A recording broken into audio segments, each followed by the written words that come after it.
Hello guys, welcome to week 3 review. What a sucky week, that's all I can say. Great games, some tight ones, some sucky ones, and the NFL blows. Special mention to certain teams: San Francisco, Pittsburgh, and Detroit. My God, they ruined my tickets again this week. Alright, let's get on with the games.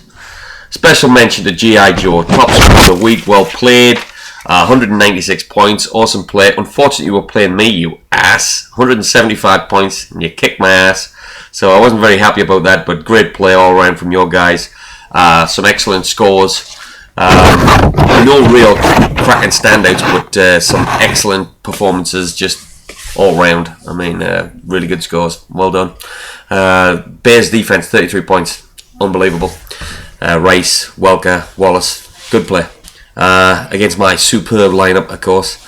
Even though I did bollocks it up just a little bit, leaving Torrey Smith on the bench for 27 points, but it still wouldn't have made any difference. I would have think I had 190 and you still would have beat me, so well done to you, mate. Good props. My other game was against Curtis. Kicked his ass. Curtis, I had to bring somebody into the league so I could kick their ass, and it just happened to be you. Again, my performance was pretty solid. You had a good turnout from Dalton and Baronis, but your kicker being the second best score wasn't great for you. Obviously, Gronk and the tight ends didn't have as much of a good game as they've had in the past, but I'm sure there's plenty of time in the season to kick that off. Next game's Haggis, 104. Another horrible performance, and that's 9th worst. G.I. Joe, one of the games you played, he was number 1, of course, he kicked your ass. And then the other game you played, Bing.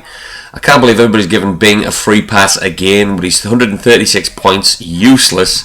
That was good for 5th best in the league. But he did enough to win, and he had a good quarterback play. Roethlisberger played especially well, even though they lost again. And he did leave over 60 points on the bench with Jamal Charles and Arizona's defense. But all in all, not very good for Haggis. And he did have an injury to Spiller, which is probably going to mean he's looking at the waiver wire again. So we'll see what happens. Next, Scorpions, our defending champion, had 114 points, 7th best score in the league. Another horrible performance, really. But he was playing Bing with 5th. He lost that game.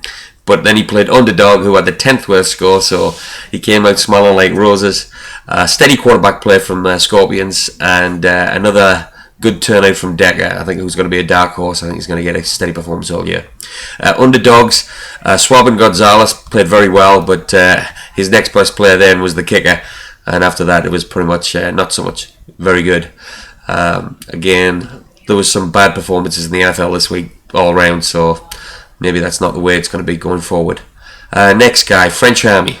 Good solid performance. 3rd best score of the week, 141 points. And he played Punch-Out, who had 8th best, 113th, so he kicked his ass. And French Army also played Chris, Tenacious T. Tightest game of the week, 141 to 139. Very well played, both teams.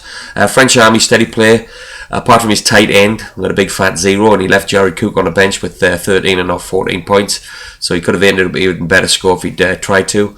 And how about that trade? There was a big trade Sunday morning involving Mikel Lashaw, Cedric Benson, Chris Johnson, and like I said, it looks like Chris came out smelling not Chris Marks come out smelling like roses, and he shagged me in the first trade of the season. It looks like he shagged Rob now. So both of the guys, you've took two of the guys out of my division and give them a good reaming. Good for you, Mark.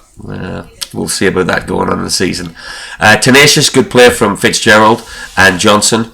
And then his next best player was his kicker, Hansen. Had an awesome game, 18 points, I think. But I'm sure there's going to be more trade offers coming your way this week, Chris, after the performance of your whiteouts. So we'll see what happens, man. Next after that, Pork Chops. He's been getting a bit of a ribbon. He's been the worst team so far this season, but he's managed to squeak out 2 wins this week alone. Just so happened that he had the 6th best score of the week with 118, which seems incredible. 118, 6th best, but it was. And he played Thunder Buddies, who was awful, and he got 93 points, which is the worst score of the week. And the next one was his next game was against Punch-Out Matt, and Matt had 113 points. That was a pretty close game, but again, it was only good enough for 8 points, so good for you, Mark, well done. And I'm sure there's going to be more trade offers, because the 50% of your team value, 2 quarterbacks got you 22% of the points, so good for you, man. That's working out for you.